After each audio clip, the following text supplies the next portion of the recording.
sering banget kita dengar enaknya punya coffee shop sendiri, bisa ngopi gratis. Tapi orang-orang tuh nggak tahu berapa kali ownernya tuh hampir gulung tikar dan nangis di pojokan sebelum tempatnya jadi seestetik sekarang. Kenalin ya, nama gua Taufik. Jadi kebetulan di sini juga sebagai finance di manajerial. Dan sama kayak teman-teman, gue juga masih kuliah kok, masih aktif. Ya doain aja semoga cepat lulus lah ya. Amin, Iya, amin. Maui Space ini tuh dibangunnya kapan ya? Kalau misalkan dihitung timeline sekarang udah setahun lah, setahun masa pengembangan. Gitu. Oke, genap ya nih setahun gitu ya? Iya, dari puasa ke puasa. Betul. Langsung aja ya ke pertanyaannya Kak. Sekarang kan lagi banyak banget nih orang yang bilang kerjain hobi lo. Tapi jujur Kak, untuk Maui Space ini itu sebenarnya tuh lahirnya dari kayak tiba-tiba pengen join karena Gen Z kan sekarang pasarnya kopi ya, atau kayak ya udah passion aja gitu. Kalau buat gue pribadi sih di passionnya karena di bisnis, jadi kita lihatnya peluangnya di peluang bisnisnya, terus juga di kesempatan buat belajar kira-kira nanti kalau misalkan kita punya bisnis runningnya gimana. Kebetulan berkecimpung di F&B juga, jadi kalau gue ngelihatnya karena passionnya bisnis, jadi ngelihat inti sebagai opportunity aja gitu, nggak passion kayak misalkan gue suka kopi banget nih gitu. Karena kalau misalkan buat kopi-kopiannya gue pribadi serahin ke yang punya taste lah, ke baristanya dan partner dan lain-lain. Jadi nggak bisa bilang ini pilihan terbaik kalau buat mahasiswa di running awal. Cuman untuk belajar itu sebuah keputusan yang menurut gue good lah, bisa dibilang good, karena di dalamnya kita nggak belajar cuman tentang as a bisnis, terus misalkan dari segi kopinya aja, cuman kita kan belajar gimana cara kita marketing kafenya, gimana cara kita buat kafe ini rame, gimana kita servisnya, gimana kita ngatur keuangannya dan lain-lain. Itu yang menurut gua decision yang lebih pantas lah kalau disebut kafe ini bisa jadi buat tempat buat belajar kalau buat masih anak muda gitu. Karena semuanya ada di situ. Oh ya Kak, sekarang kan Gen Z itu banyak banget yang punya ide bisnis, tapi mereka tuh sering banget stuck di coming soon doang, karena mereka tuh nggak tahu cara nentuin target pasarnya, terus gimana putar modalnya itu. Nah, menurut kakak waktu ngerintis Maui Cafe ini tuh sebenarnya yang lebih krusial itu punya modal gede atau perputaran modal tapi modalnya terbatas kecil gitu? Oh, kalau misalkan kayak gitu ya, pertanyaannya modal apa perputaran, itu dua-duanya penting sih.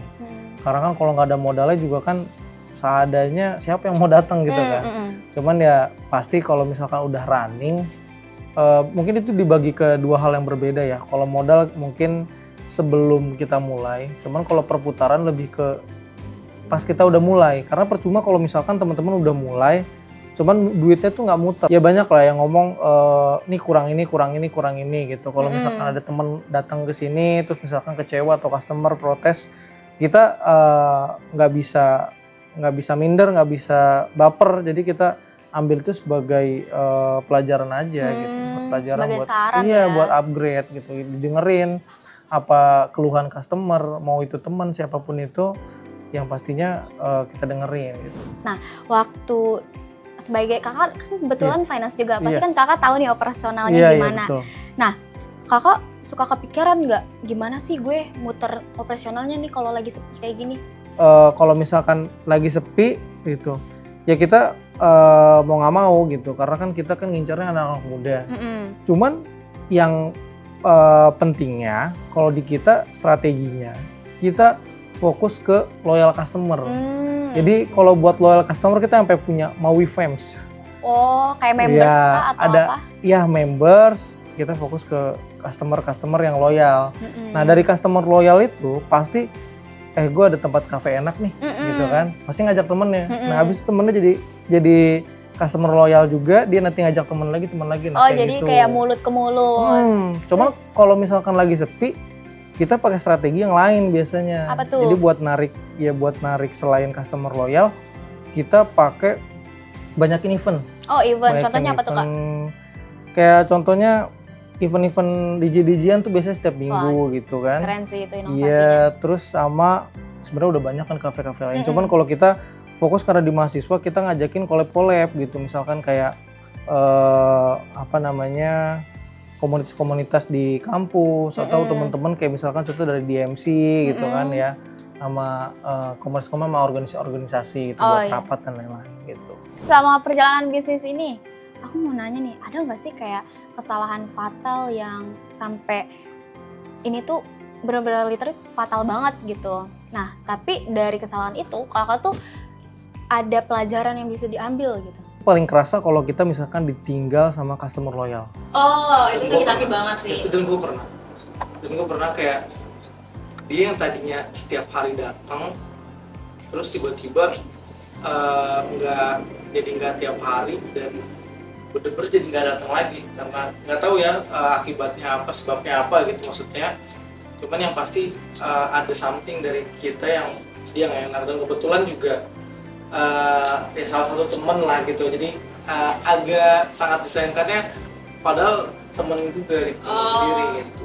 Oh ya Kak, boleh nggak kasih kata-kata nih buat anak-anak Gen Z yang mau buka kafe, kira-kira hal paling apa nih yang harus dikasih tahu ke mereka? Saran atau masukan dari gua sebagai mungkin orang yang udah mulai berkecimpung itu, teman-teman kalau misalkan emang pengen buka usaha itu selain kita perhatiin kayak peluangnya dan lain-lain, itu satu hal yang paling gua sorotin sekarang tuh yang penting konsisten. Cuman yang pasti mulai usaha nggak semudah yang dipikirkan, cuman nggak sesulit yang dibayangkan.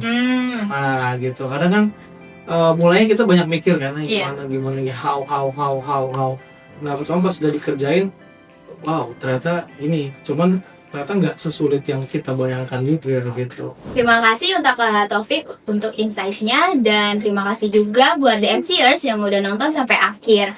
Jangan lupa untuk like, comment, and subscribe. See you on the next video. Bye-bye!